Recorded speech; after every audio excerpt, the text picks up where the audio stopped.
وأشهد أن محمدا عبده ورسوله صلوات الله وسلامه عليه أما بعد فإن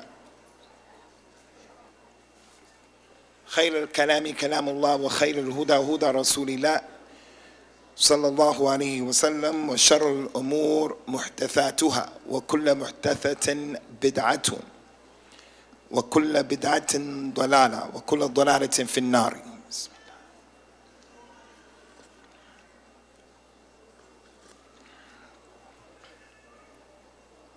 Concerning the lecture that was requested of me, times of trials and tribulations, as I told you people earlier, I want all of my lectures to be connected to that topic or the theme of this conference.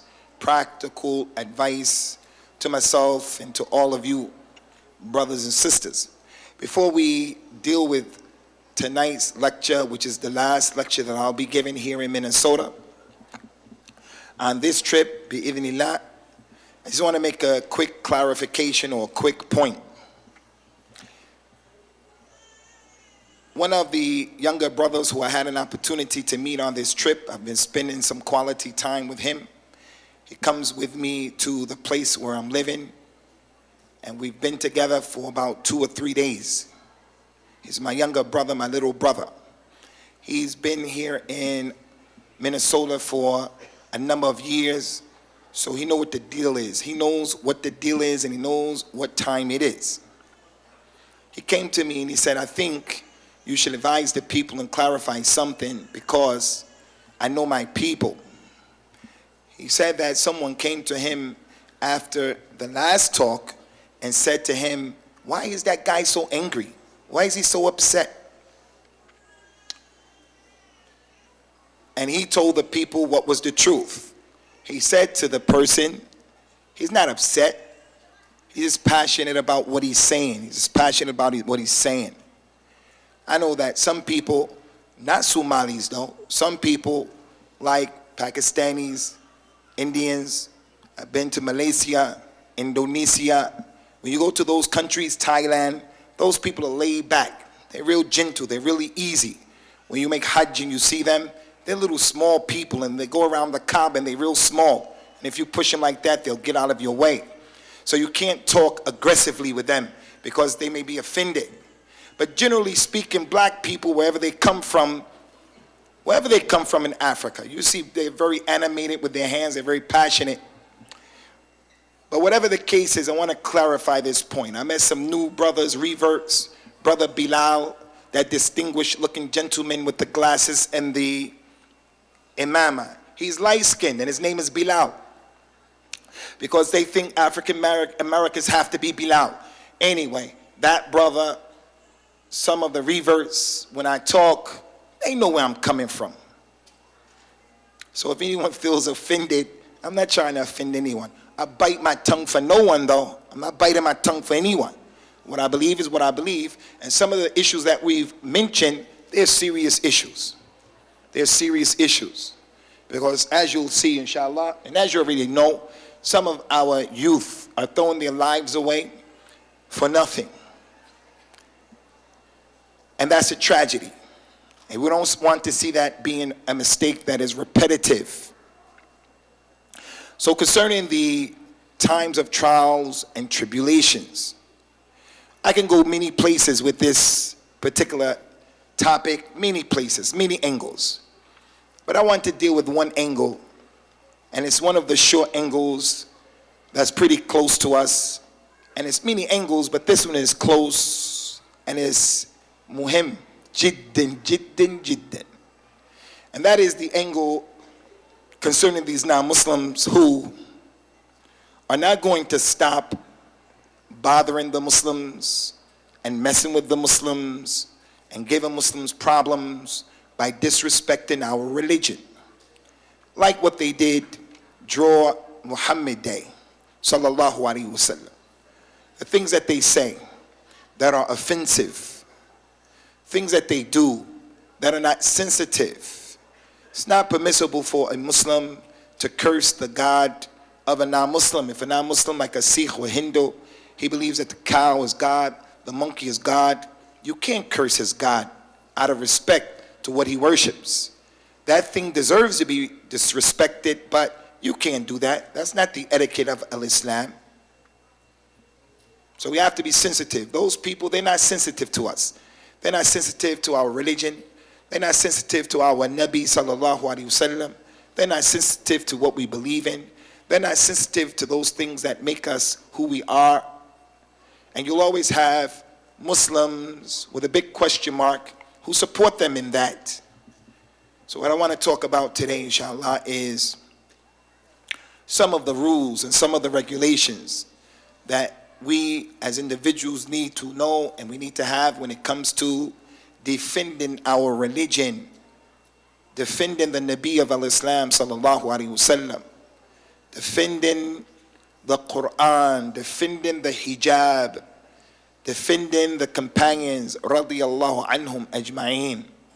There are some rules and regulations, because some people, if they do that draw Muhammad Day for an example, sallallahu alaihi wasallam, some people want to defend Rasulullah salawatullahi wasalamu alayhi by hook or crook, by halal or haram, by sunnah or by bid'ah, by al-adl or al-dhulm.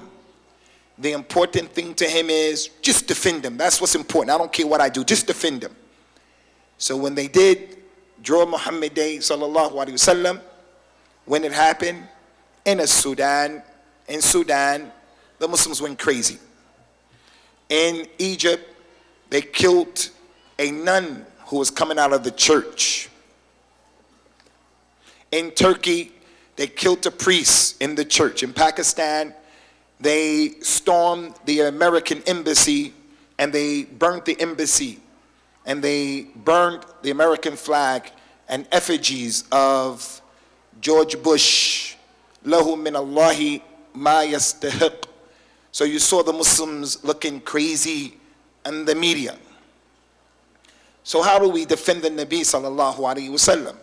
And as my brother Al-Ustad Al-Fadl Yusuf just said, we have to be balanced. You can't be of the people who want to defend any way, as Malcolm X said, rahimahullah, by any means necessary. You can't defend him like that, by any means necessary. That's extreme. Nor can you defend him by being indifferent. You can't be a person who says, that's not my problem. I don't care, that's not my problem. I'm going to take the position that he's Rasulullah sallallahu alaihi wasallam. Allah will defend him, just as Allah defended the Kaaba when Abraha wanted to destroy the Kaaba. The people of Quraysh left Mecca for Abraha to come with those elephants, and one of the chiefs of Quraysh, the uncle, the grandfather of the Nabi sallallahu alaihi wasallam, told the Kaaba, you have a Lord that can protect you, so let your Lord protect you. And he got him the win and he left. So the Muslim, he can't be like that. The Muslim lady can't be like that. And when we talk about these extreme groups, jihad and blowing people up, don't get me wrong now. That doesn't mean that I don't recognize and I don't acknowledge the oppressive foreign policy of America that helps to create the problem. When I talk about these groups that blow up and kill people, and I say be careful of being with those people, that doesn't mean that I don't recognize we don't want any kuffar in our land, stealing our land, taking our fish for free, dumping in our waters, uranium, and other than that. We're just going to talk about the Muslims who are doing wrong, and we're going to be easy with the kuffar. Don't anyone think that I'm telling you we're apologizing about the aspects of our religion that tell you be a man, a man. Defend your deen, defend your honor, defend your family, defend your money. That was what the companions were upon, radiyallahu anhum. So Allah mentioned them and described them in the Quran. Min al-mu'mineen rijal, sadaqu ma ahadullah alayhi. منهم من قضى نحبه ومنهم من ينتظر وما بدلوا تبديلا. From the believers radiyallahu anhum were men who were truthful in their contract that they made with Allah. Some of them went out and they completed the contract and they were killed fi sabilillah, and they made the ultimate sacrifice and they lost their lives for this religion. And there were others from amongst them who were still trying to go out, waiting to go out. They never died on the battlefield like Khalid ibn Walid radiallahu anh, and they were still waiting. وَمَا بَدُّلُوا تَبْدِيلًا. And they didn't change anything about the religion after the Nabi. They remained on his sunnah. They remained on his directions and his instructions. The Muslims changed this religion now. We changed the religion. So the point is, and I don't want to deviate from this point that has to be understood, stay away from the extremes. The extreme, defend him by hook or crook, any means necessary. The other extreme is, it's not my problem, it's not my problem. If you're a real Muslim, you have a religious responsibility to do something about the situation. And we're going to explain that. Just stay away from the extreme. قُلْ يَا أَهْلَ الْكِتَابِ لَا تَغْلُوا فِي دِينِكُمْ إِنَّ هَذَا الدِّينَ مَتِينٌ وَلَنْ يَشَادَّ الدِّينَ أَحَدٌ إِلَّا غَلَبَهُ. Tell the Ahl al-Kitab, don't go in extremes in your religion. Be moderate and be in the middle. The Nabi told the people, sallallahu alaihi wasallam, this religion, Islam, is mateen. It's wider than this room. Every human being who is here, the religion of Islam, the way the religion is, it encompasses everything that you need and more. There are a lot of things to do. From the ibadat and from the mu'amalat in al-Islam, you cannot possibly do everything. Do what you have the ability to do. And don't be rough on yourself, he said. Don't go overboard. Because if a person goes overboard, the religion will overwhelm him, overcome him. The girl, she comes into the deen, or she makes tawbah. She puts hijab on, she puts niqab on, and she wants to do everything. She gives dawah. This is haram, haram, haram. Come on, you're going to burn yourself out. You're going to become a person people can't tolerate you. The guy, he becomes a new Muslim. He makes tawbah to Allah, comes to the religion. After being lost from the Daleen, he comes to his senses. He starts practicing. He leaves his beard. He makes his thobe halfway. He cuts his pants. He's doing everything. He's fasting. He's doing this. Haram, haram, haram. Hey, you're going to burn yourself out. Don't go overboard, the Nabi said, sallallahu alayhi wa ala alihi wa sallam. Only black people would do this in a talk.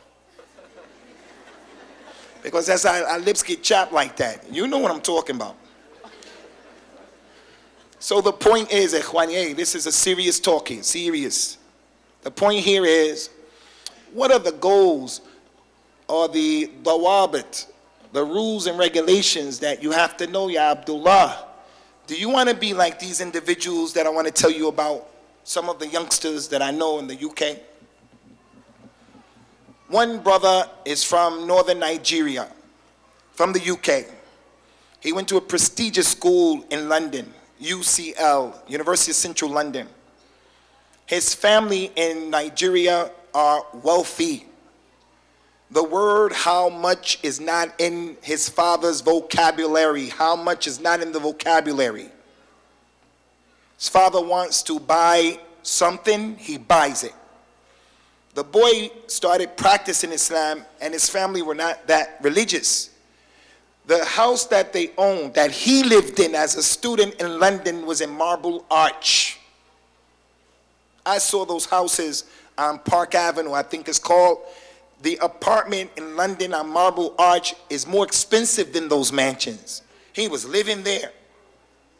The boy became religious, and he went over to Yemen, and he wore those underwear, and he tried to blow up a plane going to America on Christmas Day. He was a gifted student, and he had everything to live for. Did you hear what I said? The word how much was not in his vocabulary. Whatever he wanted. He was the youngest. Whatever he wanted. In London, his father's relatives would come and go, and he was living in a beautiful, expensive apartment. Now he's in prison for life. And what did he accomplish? And what did he help with Islam? There was another young girl from the UK. Pakistani girl. Gifted girl. Intelligent girl. 21 years old. She was an A+ student in a prestigious university learning linguistics. She used to go in her room, and she would get on the computer, and she called herself on those dangerous sites. Those sites that show you people cutting their necks off of other people executing them. Those sites that talk about how to make a bomb. Those sites that show people the amaliyat, blowing up the armies and stuff like that. The tank is blown up and the people saying Allahu Akbar. She used to go on those sites and she called herself the lyrical terrorist. The non-Muslims who have experts over you, more higher than you, more knowledgeable than you, they're watching her. They know what she eats, what she drinks. They know where she comes, where she goes. They know that girl. When they decided to pull her in, she went before the judge. The judge said to that 21-year-old girl, you are an enigma. An enigma means something that's difficult to understand. An equation, a mathematical equation is an enigma, something difficult. Someone who's complicated is an enigma. Why was she difficult for the judge to understand? Because at the age of 21, a gifted student in a prestigious university, she should have been thinking about, preoccupying her mind with, what am I going to do for the future, inshallah? I'm going to get my degree. I'm going to get married. I'm going to help my parents. I'm going to do this. I'll get a master's degree. I'm going to make I'm going to make hajj. Things that are going to bring her some khair in her deen and her dunya. They charged that girl. Now she has to go to prison. She's been in prison now 3-4 years. Here in America a few years ago, after they showed the Nabi sallallahu alaihi wasallam on South Park, they showed him as a bear, Muhammad the bear. Somalian kid got upset with that, got on the internet, started sending messages out telling people, kill the producers of South Park, go to their house and burn their house down and kill the producers. They tracked that to that kid, he's in trouble. Seattle, Washington, young Somali kid. The feds came to him in the guise of mujahideen, fi sabilillah. You know, Iraq, Palestine, this, that. We have a plan. We're going to take this bomb, and when they light the Christmas tree in the big park, we're going to blow them up. We're going to light them up. When it got close to 25th of December, they put the cuffs on him. 30 years in prison if he's an ideal student. He's been in prison 3 years, 4 years. What did he do for his family? What did he do for himself? May Allah help him. The little girl in Toronto, she's just a baby. She's just a baby. Her life did not begin. 18 years old, 19 years old. She gets married. She wants to go to Somalia. They didn't let her go. Parents didn't let her go. She made her own way and went over there. The guy, what happened to him? Well known. What happened to her? She's in trouble. All of those people, inshallah, they wanted to defend the religion. So about their niyat, Allah is responsible for their niyat. Inshallah, I believe that they were sincere. But sincerity is not enough. I would be brokenhearted as your uncle.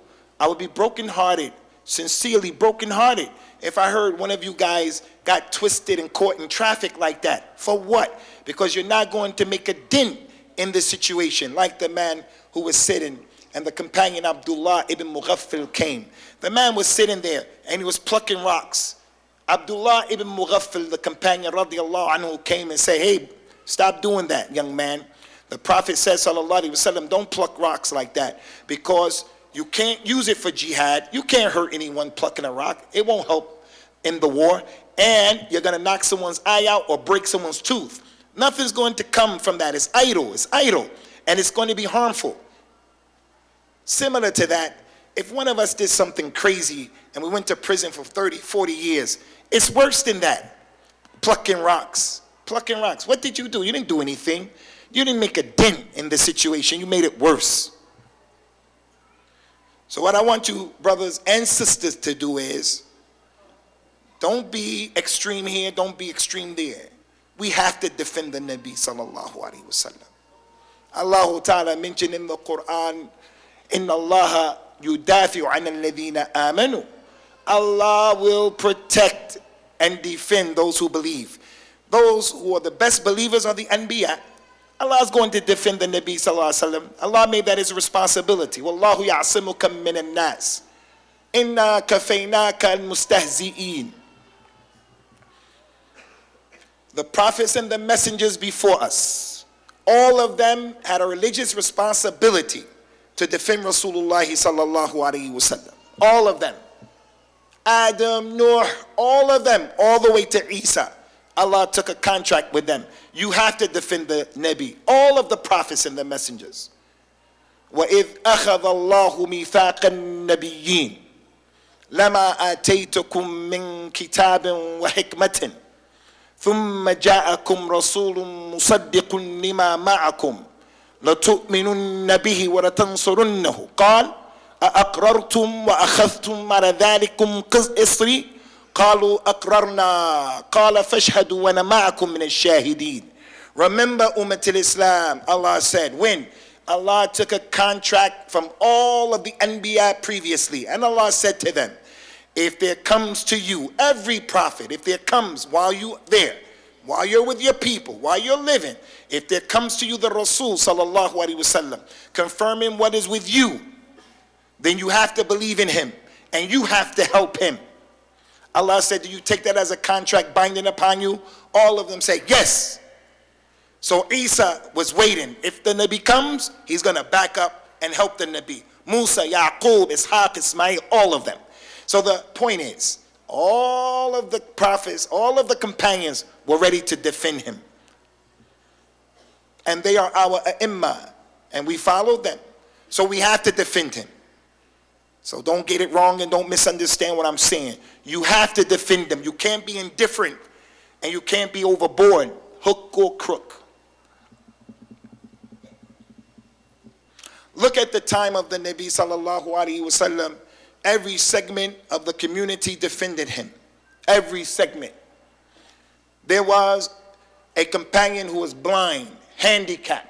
We have handicapped people here. I don't like to call it handicapped, because the real handicapped person is the one who's been given limbs, but he or she doesn't use them. The one who doesn't pray is handicapped. The one who doesn't read the Quran is handicapped. Our sister Firdosa over here, and those brothers and sisters in Masjid Abu Bakar during the week who were coming to that class, and that white lady Bani was translating for them, they're not handicapped. They have special needs. The real handicapped person is the one who has legs and they don't go to the masjid. The lady who has good health and she doesn't cover up her limbs with the hijab. Can't see. As Allah said in the Quran, إِنَّهَا لَا تَعْمَلُ الْأَبْصَارِ وَلَكِنْ تَعْمَلُ الْقُلُوبَ الَّتِي فِي الصُّدُورِ. It's not the eyes that are blind, it's the hearts that are in the chest that are blind. So those people have special needs. They were there during the time of the Nabi sallallahu alaihi wasallam.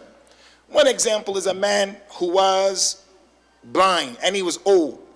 He had a jariyah, she was his slave, and he liked her because he got benefit from her, if you know what I mean. He liked her. So she used to curse the Nabi. Every chance she got, she would say nasty things.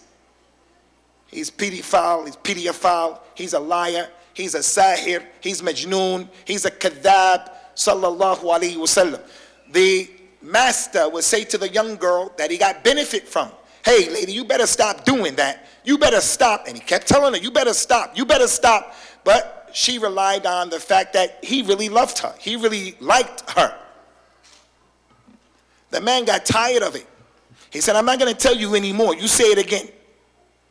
She did it again. That man knocked her down, put his knees on her shoulders, took an axe and cracked her head open. Split her head wide open. The news spread. That lady, she was killed. The old man chopped her head open. The news got to the Nabi sallallahu alaihi wasallam. He said, bring that man. He said, what happened? The man said, Ya Rasulullah, wallahi, she was my amma, my jariyah, and I really enjoyed being with her. I didn't treat the other ones like her. I enjoyed her. I kept warning her, but she kept on. She was insistent, persistent. I couldn't take it no more. So I did what I did. After the Nabi heard his story, he says, sallallahu alaihi wasallam, ala inna damaha hadira. It's permissible for her blood to spill on the earth. Talking about a Nabi like that. Those kuffar Christians draw Muhammad Day. We're not going to draw Isa. We're not going to draw Musa and get him back at them. La nufarriqu bayna ahadin min rusul. We don't make any distinction between them. How in the world are you going to talk bad about Muhammad and claim you believe in Isa? Muslims are not going to do that.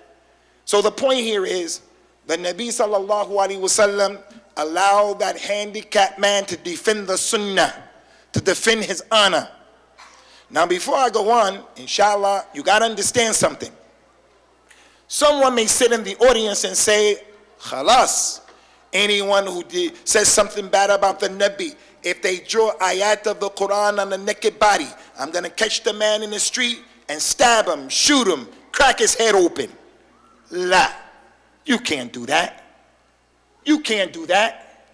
Shaykh al-Islam ibn Taymiyyah, he has a book called As-Sarim al-Maslul ala Shatim al-Rasul, the unsheathed sword, the sword that you take out of the thing. It's open, ready.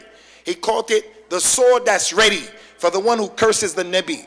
He has a chapter in there in which he talks about people who did things to the Nabi, to Islam, sallallahu alaihi wasallam, and they were not killed. Like the Jewish lady. The Jewish lady gave the Prophet some meat that he ate, and it killed 14 of his companions. The food, she tried to kill the Nabi, but Rasulullah didn't kill that Jewish lady. Why not? He was new in Medina. He weighed the benefits of killing her and the harms of killing her. He weighed the harms of killing her and the benefits, and then he decided, don't kill her. Some of the companions, Bilal and other than that, they were persecuted. He weighed it. He didn't do anything. Abu Huraira's mother used to curse the Nabi, curse the Nabi, curse the Nabi. Abu Huraira went to the Nabi, was crying. He said, what's the matter, Abu Huraira? He said, my mother keeps cursing you and I can't handle it anymore. Abu Huraira didn't kill his mother. The Nabi said, go back to your mother. He went back to his mother. His mother was making ghusl. She accepted Islam because of the dua of the Nabi. So the point is, not everyone deserves to be killed. It's something you deserve, punishment, hudud. But it's not for every Amr, Bakar, and Zayd to do it, and it's not something that's done all the time. So the blind person, handicapped, special need, defended the Nabi. Can't say it's not my problem. Aisha, she's a woman. Aisha has to defend the Nabi sallallahu alaihi wasallam. He was sitting down. The Jews came by. They said, Asamu alayka ya Muhammad, poison unto you, death unto you. He said, wa alaykum. Our mother sitting there with her husband sallallahu alaihi wasallam, the representative and the embodiment of the sunnah, she said, and poison unto you, you Jews and brothers and descendants of pigs and monkeys. The Nabi said, hey, relax. Ya Rasulullah, didn't you hear what they said? Yeah, I heard what they said. Didn't you hear what I said? So the point is, the lady defended the Nabi. She can't say it's not, the woman has to have hishma, hayat. All of that is true. And what Aisha did wasn't appropriate. Screaming out like that, using that type of kalam, it wasn't appropriate. And the Nabi didn't allow his wife to defend him like that. Hey. Ruwaydan, he told her. Take it easy. Don't talk like that. You're supposed to be mastura. You can defend him in a different way, intellectually, writing an email, writing letters, writing a book, talking to other women, not the way that's going to compromise your iffa and your sharaf and your izzah by hook or crook. Another person from the society. Hey, little man, what's your name? Abdullah. Stand up real quick because my time is running. How old are you? 10. Come here. This is Abdullah. Everybody can see. Abdullah. Turn around, Abdullah. It's my little man. All right, good job. Go back. He's a little kid. You saw him. Abdullah has to defend the Nabi sallallahu alaihi wasallam. The little kid is not exempt. The handicapped, not exempt. The woman, not exempt. Abdullah, not exempt. Before the battle of Badr, Abdurrahman ibn Auf, radiyallahu anhu,